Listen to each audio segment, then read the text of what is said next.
पिछले वीडियो में हमने आपको बताया था कि P X is equal to A X plus B. ठीक है, ये चीजें हमने आपको बताई थी। आपको अगर याद है तो आपके लिए ही फायदा है। ठीक है, अगर जो लोग पिछली वीडियो को नहीं देखे हैं वो लोग जाके देख लीजिए, डिस्क्रिप्शन में हमने उसका लिंक दे दिया है। ठीक है, तो जाके देख लीजिए। तो पी के यहाँ पे कैसे पढ़ा था? पी के जब हम एक के जो है वास्तविक संख्या मान लेते हैं। ठीक है, के जो हमारा है एक वास्तविक संख्या है और जो एक्स है वो भी हमारा क्या है, एक वास्तविक संख्या। जब हम p को पी एक्स इसका लिखते हैं इज इक्वल टू के हो जाता है। ठीक है, जब के हो जाता है तो पी के लिख सकते हैं। ठीक है, पी के लिख सकते हैं। तो वही चीज अभी हम इस वीडियो में जानेंगे कि बहुपद में शून्यांक इतने आवश्यक क्यों होते हैं, इसका ज्यामितीय अर्थ जानेंगे हम, अर्थमेटिक। ठीक है, तो अर्थमेटिक जानेंगे। उससे पहले की चीजें है जो वो आप लोग एक बार देख लीजिए, समझ लीजिए, तभी आपको ये जो ज्यामितीय अर्थ है वो आपको समझ में आएगा। ठीक है, जाके डिस्क्रिप्शन में लिंक दिया, आप लोग तुरंत देख लीजिए। ठीक है, तो अभी देखिए इसमें हम मान लेते हैं जो के है वो तो एक वास्तविक संख्या है। ठीक है, के जो हमारा है एक वास्तविक संख्या है, तो पी जो हमारा है पी के एक हमारा बहुपद बन जाएगा। ठीक है, पी के जो हमारा है एक बहुपद बन जाएगा। जब पी के बहुपद बन जाएगा, ठीक है, पी के जब पी के हमारा एक बहुपद बन जाएगा तो हम क्या लिख सकते हैं, ए एक्स प्लस बी। ठीक है, ए एक्स प्लस बी लिख सकते हैं, लेकिन a not is equal to zero, के बराबर है, ये के लिए बराबर इसके। ठीक है, ये मान लीजिए इतना हमारा ये संतुष्ट है। ठीक है, आपके लिए ही ये सब कुछ है, इतना भी संतुष्ट है। अगर जैसे कि मान लीजिए अगर हम ये जान लें, ठीक है, अगर हम ये जानने की कोशिश करें कि बहुपद में शून्यांक इतने आवश्यक क्यों होते हैं, अगर ये चीज अगर हम जानने के प्रयास करेंगे तो बहुत ही सिंपल सा फंडा है, आप लोग भी देख लीजिए, बहुत ही सरल है। ठीक है, बस आपके सोचने की जो क्षमता है, जो आईक्यू लेवल आपका है वो थोड़ा सा कम है। अगर उसको आप सोचने की क्षमता को अगर अधिक बढ़ाएंगे तो आपको सब कुछ पता चल जाएगा। ठीक है, जैसे कि अगर मान लीजिए हम मान लेते हैं x इज इक्वल टू, ठीक है, x is equal to 2x plus 3। ठीक है, 2x इज इक्वल टू, या मान लेते हैं हम इसे अगर y मान लें, ठीक है, y मान लें तो y is equal to 2x plus 3, इतना हो जाएगा। तो अगर हम इसे ग्राफिकल के माध्यम से देखा जाए, ग्राफ के माध्यम से अगर हम समझ लेंगे तो हमारे लिए और ही बेहतर रहेगा। क्योंकि जो चीजें हमें आसानी से समझ में आती हैं वो जल्दी भूल जाते हैं, लेकिन अगर जो चीजें हमें कठिन से समझ में आती हैं उसे हमें याद रखना पड़ता है, याद हो जाता है, हमारे मेमोरी में एंटर हो जाता है वो। ठीक है ना, तो देखिए अगर हम ग्राफ बनाएंगे तो अगर इस प्रकार से हमें ग्राफ बना देंगे, ठीक है, दिख रहा है कि नहीं है? अगर इस प्रकार से अगर हम एक ग्राफ बनाएंगे तो मान लीजिए यहाँ पे हमारा एक है पॉइंट है, ठीक है, जीरो। ठीक है, जीरो है, तो अगर हम यहाँ पे 1 कर दें, यहाँ पे 2 कर दें, यहाँ पे 3 कर दें, 4 5 6 7, यहाँ मान लिया हम y। ठीक है, -1 -2 -3 -4 -5, यहाँ मान ले y डैश। ठीक है, इतना हमने मान लिया। अगर हम इसी के साइड में देखें तो यहाँ पे हम मान लेते हैं 1 2 3 4। ठीक है, अब इधर हम देख लें -1 -2, ठीक है, -3 -4, ये हमारा x और ये हमारा क्या है, x डैश है। ठीक है, इतना तो कंफ्यूजन नहीं है। अगर हमें इतना बनाना है, ठीक है, अगर हमें इतना बनाना है तो ये हमारा देखिए अभी कोई बड़ी चीज नहीं है, ये हमारा है, ये हमारा लाइनर में है, लाइनर पोलिनोमियल में हमारा आ जाएगा। ठीक है, रैखिक बहुपद में हम जानेंगे, उसके बाद हम जानेंगे त्रिघात में, फिर जानेंगे द्विघात में। सभी चीजें हम समझ लीजिए स्टेप बाय स्टेप समझेंगे, तो आप लोग भी स्टेप बाय स्टेप समझते चलिए। ठीक है, तो हम यहाँ से क्या करेंगे, इसमें दिया है 2x प्लस 3, ठीक, 2x प्लस 3 दिया है, तो हम इसका क्या निकालना में है, ये किस अक्ष पर हमें निर्देशित करता है, मतलब निर्देशांक यानी किस अक्ष पर ये काटता है। ठीक है, तो किस अक्ष पर काटता है, तो अगर हम बात कर ले यहाँ पे तो आपको याद होगा -ba। ठीक है, इतना आपको याद होगा, जब हम शून्यांक ज्ञात करते हैं, बहुपद का कोई भी शून्यांक ज्ञात कर रहे हैं तो हमें इतना मिलता है। इसका मतलब होता है बी का मतलब होता है अचर पद और ए का मतलब होता है एक्स का गुणांक। ठीक है, इसका मतलब होता है एक्स का गुणांक। अब इसे हमने देखा है कि ए एक्स प्लस बी इतना लिखा था, तो ये मान लीजिए हमें इतना मिल गया। ये x प्लस बी, ए एक्स प्लस बी, मान लीजिए 2x प्लस 3, बी की जगह पे हम इसे 3 मान लेंगे, ए की जगह पे हम इसे 2 मान लेंगे। इतना तो कंफर्म हो गया ना। अब देखिए हम क्या करेंगे, सीधे सीधे यहां से हम एक लेकर चलेंगे रेखा, यहां से यहां तक, ठीक है। ये रेखा हमने लेके चली है, ठीक है, ये रेखा हमने लेके चली है।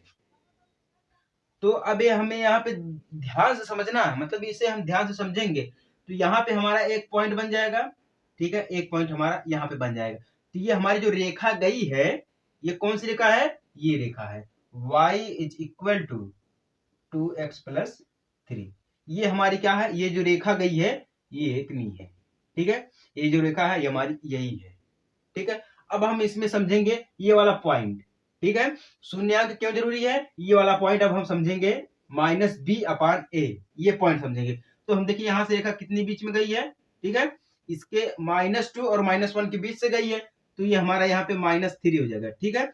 इसके डिफरेंट में क्या है, इसके डिफरेंट में क्या है, -3 है, इसके डिफरेंट में -3 है, तो यहाँ पे हम क्या कर देंगे, -3 कर देंगे, ठीक है, -3। अब कहाँ पे दूसरा बिंदु हमारा कहाँ से गुजर रहा है, 3 और y अक्ष पे देखिए 3 और 2 के बीच से गुजर रहा है, ठीक है। तो पहले हमारे 2 पड़ेगा, तो हम यहाँ पे 2 लिख देंगे, ठीक है, 2 लिख देंगे। तो कितना हमारा हो गया, माइनस, ये देखिए माइनस बी अपान ए के बराबर में आ गया कि नहीं, माइनस बी अपान ए के बराबर में आ गया है। तो हम सिंपल सा फंडा है। अब हमारे देखिए यहाँ से कहाँ पे गया है, 2 से, देखिए यहाँ पे 2 है और यहाँ पे भी 2 है, जब 2 है तो इसके सीध में जाएगा, तो 2 देखिए यहाँ तक आया है, ये तो बड़ा कर दिया हमने, यहां तक देखिए, ठीक है। तो 2 6 कर देते हैं, ठीक है, 2 6 कर देते हैं, इतना तो कंफर्म हो गया। ये हमारा कहां पे है, 3 पॉइंट पे है, तो हम इसे 3 और 0 कर देंगे, ठीक है। इसके बाद तो कोई नहीं है ना, 0 ही है, इसके सीध में देखिए 0 ही है, तो हम यहाँ पे 3 और 0 कर देंगे। बस समझ गए आप लोग ना। तो ये हमारा यहाँ पे फंडा देखिए, यहाँ मेन चीज हमारा यही है, मेन चीज हमारा जो है यही है। तो हम इसमें कैसे समझेंगे कि x को ये निर्देशांक, ये जो है x का निर्देशांक पे काटती है, x निर्देशांक पे कैसे काटती है जानते हैं। अगर देखिए कोई भी रेखा गई हो, अगर x अक्ष को छूते हुए गई है, ठीक है, तो x अक्ष को ये काटेगी, ठीक है, कोई भी रेखा हो। ये y को नहीं देखते हैं, सीधे सीधे हमारा पॉइंट क्या हमारा है, x है, ठीक है, सीधे सीधे हमारा पॉइंट क्या है, x है। तो इतना समझ लेना। आप x को कैसे काटेगी, तो हम यहाँ पे सिंपल सा फंडा जब हम लगाएंगे, तो x इज इक्वल टू, ठीक है, x इज इक्वल टू पहला हमारा क्या है, -2, ठीक है, यहाँ से गई है, देखिए -2 से गई है, तो हम -2 कर देंगे, ठीक है। फिर दूसरा क्या है, 2 तक गई है, गई है कि नहीं, 2 तक, तो हम क्या कर देंगे, 2 कर देंगे, ठीक है। एक हम रेखा बनाएंगे, ठीक है, तो हम यहाँ y is equal to 2x plus 3 बराबर, ठीक है, इतना हम बराबर कर देंगे। अब देखिए, अब हम दूसरे वाले अक्ष में देखेंगे, तो दूसरे वाले अक्ष में क्या दिखा रहा है, -1 से, ठीक है, इसके इसके बीच में है, तो हम -1 लिखेंगे, ठीक है, -1 रख दिया। फिर कहां तक गई है, 7 तक गई है, ठीक है, 6 तक गई है, सॉरी 6 तक गई है, तो यहाँ पे 6 कर देंगे। बस सिंपल सा इतना है। हम ये दाया पक्ष और बाया पक्ष देखते हैं। तो ये हमारा क्या है, ये हमारा x है और ये हमारा क्या है, y है, ठीक है, ये हमारा x और ये हमारा y है। कैसे y है, अब देखिए ये हमारा क्या है, x है और ये y है। पहली संख्या हमारी x है और दूसरी संख्या हमारी y है। तो जब दूसरी संख्या y है तो हम y में रखेंगे, ठीक है, और ये हमारा x है तो हम इसे x में रखेंगे। ये भी हमारा x में है और ये हमारा y में है, ठीक है। ये हमारा क्या -1 है, ये पहले है, ठीक है, ये बाद में आ रहा, तो हम इसे क्या कर देंगे, ये x में है और ये y में है हमारा, ठीक है। तो इतना कंफ्यूजन आपके लिए ठीक नहीं है, हम सीधे सीधे हम आपको समझा दे रहे हैं। इसका मतलब हो जाएगा, ठीक है, b माइनस ए और ये हमारा हो जाएगा 0, ठीक है, यहां से यहां तक 0 पे गया है, तो ये हमारा हो जाएगा 0। तो हम सिंपल सा क्या करेंगे, ax प्लस बी, ठीक है, ax प्लस बी, उसके बाद क्या कर देंगे हम, ए नॉट इज इक्वल टू 0, ठीक है, ए नॉट इज इक्वल टू 0, मतलब ए के बराबर में 0 नहीं है, ठीक है, ए के बराबर में 0 नहीं है, 0 के बराबर में ए नहीं है, ठीक है। तो इतना समझ गए ना। ये हमारा किस में है, लाइनर में है, ठीक है, liner polynomial, polynomial, liner polynomial में बहुत सिंपल सा फंडा है। अब इसमें हम क्या लगाएंगे, जब देखिए ये तो आपको याद ही रहना चाहिए, ये तो आपको याद ही रहे, जब लाइनर में आएंगे तो हम हमारे पास क्या बच जाएगा, ए एक्स प्लस बी, ये हमारे लाइनर के लिए है। और हम अगर हम क्यूड्रेटिक की बात करें तो क्यूड्रेटिक में हमारा a x square plus b x plus 4, ठीक है ना, ये हमारा क्यूड्रेटिक में चला जाएगा, यानी कि द्विघात में चला जाएगा, ठीक है, ये द्विघात में चला जाएगा, ये हमारा रैखिक में आ जाएगा, लाइनर में आ जाएगा। तो इससे आप समझ सकते हैं कि इसके आगे भी और कुछ हो सकता है। अगर हम इसमें बात करें द्विघात की समझने की, उसके बाद हम त्रिघात समझेंगे, ठीक है। द्विघात में 3 स्टेप होते हैं, द्विघात में 3 स्टेप होते हैं। एक होता है कि उसमें शून्यांक, 2 शून्यांक पाए जाते हैं, और एक में 1 शून्यांक पाया जाता है, एक में कोई शून्यांक नहीं पाया जाता। वो अगर हम ग्राफ के माध्यम से समझेंगे कि मतलब उसमें क्यों 2 शून्यांक पाए जाते हैं और क्यों 1 शून्यांक पाया जाता है और क्यों कोई भी शून्यांक नहीं पाया जाता है, तो इससे आप समझ सकते हैं कि मतलब ये लाइनर में है, ठीक है, ये लाइनर में है। तो कोई भी रेखा हो, कोई भी हो, अगर इस प्रकार से दे दिया गया, अगर मान लीजिए दे दिया गया y is equal to 4x plus 6 दे दिया गया हो, तो भी हमारा किस में आएगा, ये जब देखिए जब घात नहीं लगी रहेगी तो हमारा लाइनर में आ जाएगा। जब लाइनर में आ जाएगा तो आप यही सीधे सीधे यही फॉर्मूला लगा सकते हैं, माइनस बी, ठीक है, सीधे सीधे यही हमारा फॉर्मूला माइनस बी अपान ए, माइनस बी अपान ए, माइनस बी का मतलब हो जाता है माइनस अचर पद हो जाता है, अपान में एक्स का गुणांक हो जाता है, ठीक है। तो ये समझ सकते हैं, आप लोग भी समझ सकते हैं। ये क्लास 10 का एनसीईआरटी का है, बहुत ही बढ़िया है। क्लास 10 का जो पॉलिनोमियल में है वही है, रैखिक, इसे हम ग्राफिकल के माध्यम से समझ रहे हैं।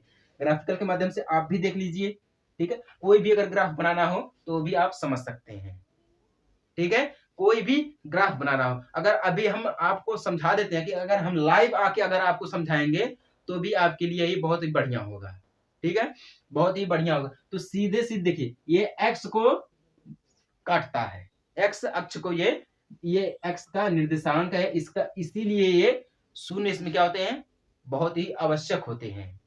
बहुपद में शून्य इसलिए बहुत ही आवश्यक होते हैं, क्योंकि अगर शून्य नहीं रहेगा तो ये हमारा जितना भी है लगा है फंडा है, ये कुछ समझ में नहीं आएगा बिना शून्य के। इसलिए हम ए नॉट इज इक्वल टू 0, इसीलिए तो हमारा ये आ गया ए नॉट इज इक्वल टू 0। अगर नहीं आता तो ये क्या लगता, नहीं लगता, सीधी सी बात है, ठीक है। तो आप इससे भी समझ सकते हैं, ठीक है, आपको बेसिक चैप्टर दिया जाएगा, ये नहीं मतलब यूट्यूब पे अगर चल रहा है कोई भी तो मतलब इसमें समझा दिया जाएगा, ये हमारा पोलिनोमियल में कट जाएगा, ये रैखिक में आ जाएगा, ये हमारा द्विघात में आ जाएगा, ये त्रिघात में आ जाएगा, इससे कोई मतलब नहीं है। जो भी चीज है सब बेसिक से चलेंगी और सभी का प्रश्नावली में हल निकल जाएगा, ठीक है। तो लाइव भी चलेगा, अभी क्लास देखिए लाइव भी चलने वाला है, लाइव भी चलेगा। अब लाइव में हम बताएंगे आपको कि मतलब इसमें क्या द्विघात में क्या हो सकता है और त्रिघात में क्या हो सकता है, ठीक है, वो सब लाइव में चलेगा। तभी आप लाइनर में समझ लीजिए इतना, ठीक है, लाइनर में आप समझ सकते हैं। तो वही चीज है, अगर इसमें 4 दिया रहता है तो अगर ये y equal to 4x plus 6 दिया है तो हम क्या करते हैं, 2 की जगह पे हम 4 पे लेके जाते हैं, ठीक है। देखिए यहाँ 2 दिया तो 2 की जगह पे हम 2 नहीं लेके जाते, यहाँ पे नहीं लेके जाते, तो हम यहाँ 6 दिया है तो सीधे हम क्या करते हैं, 4 पे लेके जाते हैं, ठीक है, सीधे हम 4 पे लेके जाते हैं, और जो 3 दिया है वो हम यहाँ से लेके जाते हैं। तो हमारे लिए ये 6 जो है इसको हमें बढ़ाना पड़ता है, यहाँ तक करना पड़ता है, ठीक है ना, समझ गए। तो कोई भी चीज हो आपको ग्राफ समझना चाहिए। तो एक ग्राफ आपके लिए भी हमने आपको समझा दिया है ग्राफ के माध्यम से, क्योंकि ग्राफिकल जो होता है वो बहुत ही बढ़िया होता है, ठीक है, ग्राफिकल जो होता है वो बहुत ही बढ़िया होता है, ठीक है। अभी हम लाइव में आके आपको समझा देंगे कि मतलब इसमें हम द्विघात और त्रिघात में कैसे हम समझ सकते हैं, ठीक है। तो चलिए लाइव के लिए चलते हैं, तब तक के लिए जय हिंद, वंदे मातरम।